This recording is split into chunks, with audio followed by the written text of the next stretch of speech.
So yesterday was Veterans Day, and I just want to share some reflections that it was actually exactly a month ago, it was October 12th, that President Biden visited and declared Camp Hale as a national monument site. Camp Hale is located in a 53,000 acre site in the mountains of Colorado. And I'm fascinated by its story and the story of the soldiers who trained there. I'm pulling from a 2017 story in the foreword and a recent op-ed in the LA Times just last month. Camp Hale was built in 1942 by the US Army. The war in Europe meant American soldiers could possibly fight in the Alps in high elevations, the cold weather, terrain, and the Army was completely unprepared for that type of warfare. Camp Hale, called, as you can imagine, not a lot of creativity here, Camp Hell, by its original occupants, cost about $30 million, which is about $480 million by today's standards. It housed 16,000 troops from all over the United States, 4,000 mules, and 200 women of the Women's Army Corps. The unit was designated the 10th Mountain Division. The 10th Mountain Division is a storied group. After years of tough training in the Colorado mountains, the 10th was finally sent to northern Italy in early 1945. Their training specialized on maneuvering in mountain terrains, skiing, mountain climbing, rappelling, snow survival, and winter combat skills. The Allies had failed several times to punch through the Gothic Line, a heavily fortified Nazi position in the Appian Mountains. The Camp Hale troops were the Allied spearhead to break the Gothic Line. Lori Gwen Shapiro wrote about her uncle's experience in the 10th. She wrote, "My 93-year-old uncle, Sam Morrison, born Sam Meiselman, a wisecracking Jewish World War II ski trooper veteran from the Bronx, was an early member of the Army's elite 10th Mountain Division that trained in Colorado. Sam said, I was the only New Yorker in my group who shipped out to Colorado. The train dropped us off at a little switch station in Colorado called Pando. That's where the connection to the next train was, a train that had 3 engines. There were trains slipping and sliding and chugging away, trying to get soldiers over the pass and up the mountain, which was at 9,000 feet. I arrived at Camp Hale in Leadville, Colorado in February 1943, he says. It was snowing like heck, and for the next year of training, I was a stand-in for a snowman, he said. In the early days, we didn't have proper gear. There was 1 pair of skis for 5 guys, and it was so cold that our company couldn't get out some days. But I was in the best shape of my life at that time, he says. I was trained by the best, Torger Tokle, a famous ski jumper who had immigrated from Norway, and Lyle Munson, the American champ. If I didn't know how to ski before, I certainly did now, he said. Before we shipped out to Italy, I knew nothing about the Holocaust. I had an H on my dog tag, H for Hebrew, he said, and they had C for Catholics. If the Germans had gotten me, they would have wasted no time with the Jew. But I didn't think of it at the time. I just knew I was one of the bad guys as far as the Germans were concerned. I really didn't think about being in more danger because I was Jewish. I was all gung-ho. What's important for the history books, he says, is the big battle of Riva Ridge. Write that down, Sam told his niece. The Germans never thought we would climb there. Going on top of the ridge was like being at the top of the Palisades in New York. Who's going to climb this ridge? We surprised them. They never expected us to make our move until the weather was right, and we caught the Germans sleeping. I remember the planes swooping down in machine gun fire. They counterattacked a little bit, but we were the kings of the hill there for a little while.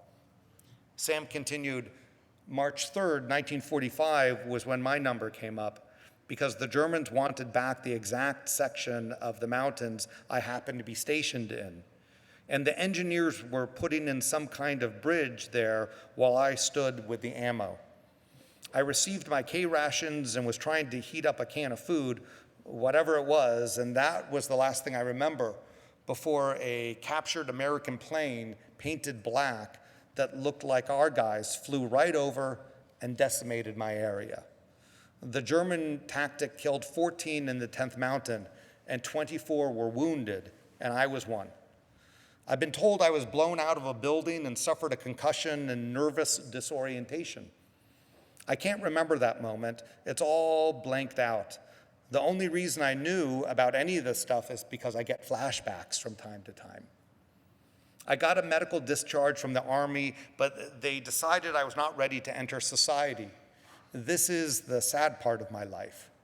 There was a Red Cross hospital train to Penn Station, New York City from South Carolina. Then a fleet of ambulances took us guys to different New York hospitals. My spot was the Mason General Hospital on Long Island. That's where all the nerve cases were sent, he said. It didn't take long for me to bounce back, but they gave me electric shock treatment, and that's where the memory loss comes from, even today. I don't know what they were doing to me, but they said, "You'll be all right, just lay on the table." Bing, bing, and they numbed the brain. They don't do that anymore to the soldiers, he said. When the Vietnam guys were getting treated, the doctors knew better. Now they talk it out. They talk it out of them in group therapy. Give you drugs, maybe. I used to think, geez, I must have went off my rocker in Italy. Actually, I didn't go crazy. It was induced by the trauma of the concussion, Sam says. At first, I couldn't hold a job. The noise would get me, or something else would get me, the anxiety. I always had to be on my own. Sure, I'm a survivor, he says, but still a lot of the guys that walk around are suffering from post-traumatic stress. The Vietnam guys, sure, but every veteran has it in him. These men need help and someone to talk with. Over my life, I've helped as much as I could. I brought a lot of people to the VA.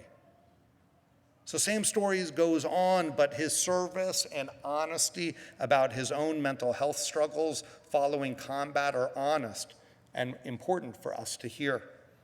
Service members from past wars and more recent deployments return home, and we continue to have obligations to them. We must remember that. Some members of the 10th Mountain Division went on to do incredible things. Bob Dole served in the 10th. Lieutenant Colonel M.L. Kavanaugh, a senior fellow with the Modern War Institute at West Point, wrote this in the LA Times. The Vail Ski Resort in Colorado and 61 other ski resorts, according to a 1996 documentary, were founded as training grounds for the 10th or by members who served. The National Outdoor Leadership School in Wyoming, the National Ski Patrol, and the Wilderness Education Association were started by either the training ground for the 10th or those that served in that unit, in that division. David Brower became the first executive director of the Sierra Club, and he served in the 10th Mountain. And others were Olympians and outdoorsmen and ski instructors. And when Edmund Hillary summited Mount Everest, he was using lightweight gear made by Gary, a company founded by Gary Cunningham of the 10th, who's credited with inventing the down-filled jacket. Not to mention, of course, the first backpack kitty carrier as well. Here's another noteworthy Camp Hale name, Bill Bowerman, an Oregonian in Italy. He was promoted to major and earned a Silver Star and 4 Bronze Stars. And after the war, he went back to Oregon, where he was one of the winningest running coaches that ever lived, and he co-founded Nike with his friend Phil Knight. But in a life of coaching and business successes, it was arguably in tragedy that Bowerman distinguished himself the most. Nearly 3 decades after the war, in 1972, Bowerman led the U.S. track team to the Olympics in Munich.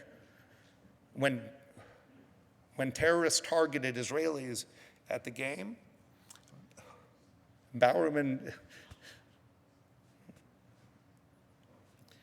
when the terrorists targeted the Israelis at the games, Bowerman safeguarded one Israeli athlete and calmly called the US Marines to protect his team's Jewish Americans. And after the massacre, in which 11 Israeli coaches and athletes were killed, Bowerman called a team meeting.